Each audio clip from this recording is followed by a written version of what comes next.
Have you ever got confused with what type of creatures can be assigned as dragons? Or how are they classified? Where do they come from? What unifies them in the tree of evolution? What connects the true dragon, wyvern, cockatrice, hydra, drake, and wyrm or long dragon?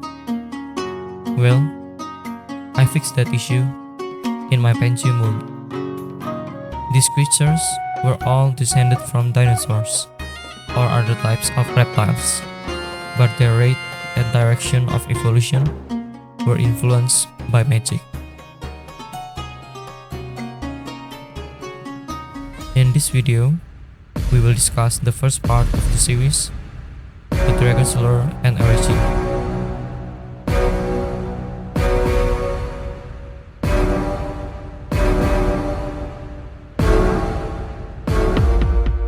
So, in the Pangeum world, there was this type of matter that is responsible for life and magic, called the ether.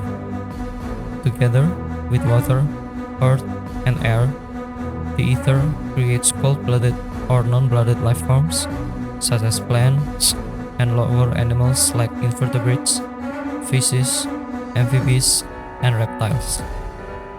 When heat or energy is also added into the mixture of elements, they create warm-blooded life forms, such as birds and mammals. Ether alone is also used to do magic if someone possesses enough amount of it, but doing magic would take a toll on their health or their life, because ether is the essence of life. That way, we can establish boundary to magic uses to make the world more believable, since everything should have consequences. This limitation makes the inhabitants of Pangeum explore alternative solutions to harness magic without harming their body, such as the usage of staff or worshipping a pattern god. But this is the topic for another day. Now, back to the dragons. This is the part where I'll explain how magic interferes with dragons or dinosaurs' evolution.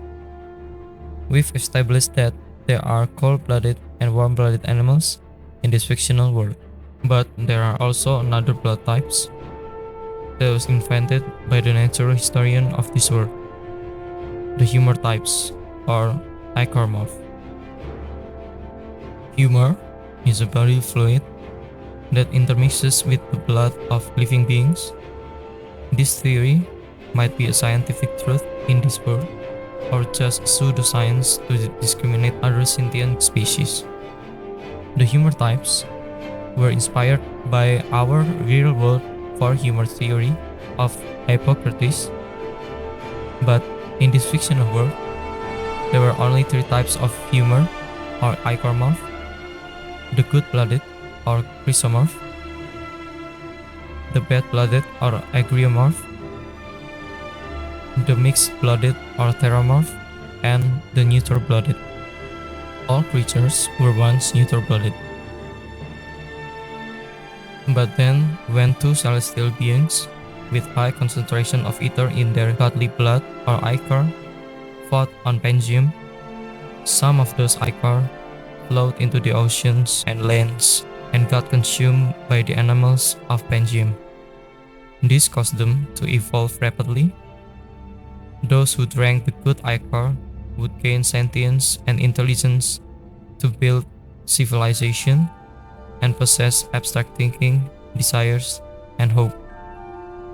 The ones who consume the bad ichor will evolve into monstrous territorial creatures that only desires distortions and entropy, while the mixed-blooded animals will have the ability to develop civilization, but not as advanced and not as smart as the chrysomorph, and their only desires are basic needs like food, shelter, and survival.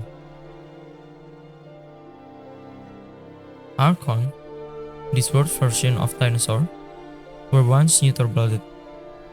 The descendants of Archon that have good blood or Chrysomorph will evolve into the Draconics, meaning the dragon children. The cradle and the first complex civilization of Draconics was in Ediacara supercontinent, with culture similar to that of ancient Egypt and Babylonia, whereas the descendants of Archon that are agriomorph or bad-blooded are the dragons. Dragons in our world would actually be classified as wyvern, since they only possess 2 pairs of limbs and therefore limbs are used for flight. But this is my fictional world, so I make my own terms. This is because logically, evolution won't give us extra limbs except they are genetic disorders. So all dragons are 4-legged with the front legs possessing wing membranes. The true 6-limbed dragon would be called hex dragons, from the word hex relating to magic and hexa means 6. The hex dragons came from another dimension apart from Pangeum's dimension. Hex dragons have more powerful magic than all the inhabitants of Pangeum because their dimension is rich of ether. The multiple-headed dragon, like Hydra and Scylla, suffered from developmental disorder called polycephaly, a condition similar to Siamese twins. I hope I can discuss Scylla in the future together with Charybdis. The drakes, or the flightless dragons, were agriomorph descendants of Pseudosuchian, like Caprosuchus and Basilisks. They'll be referred as the Leaping Lilaps, a homage to the Leaping Lilaps paleo art. The feathered dragons, these include the Long or Chinese dragon, Aztec god Quetzalcoatl, were the agriomorph descendant of feathered archons.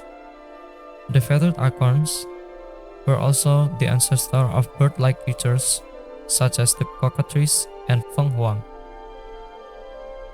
The basilisks are not the descendants of archon, but descended from snakes instead. They are agriomorph, or bad-blooded. The worm term I already used to refer to another totally different group of animals. It is a group of invertebrates that have serpentine body, mostly live in oceans, but some have adapted to live on land and fresh water. If you haven't seen this video that discusses about the desert worm, you can click the link above and the ones on the description. The Draconices, or the plural for Draconics, the ones with the good ichor, are different from the Sauroids, the sentient descendants of lizards.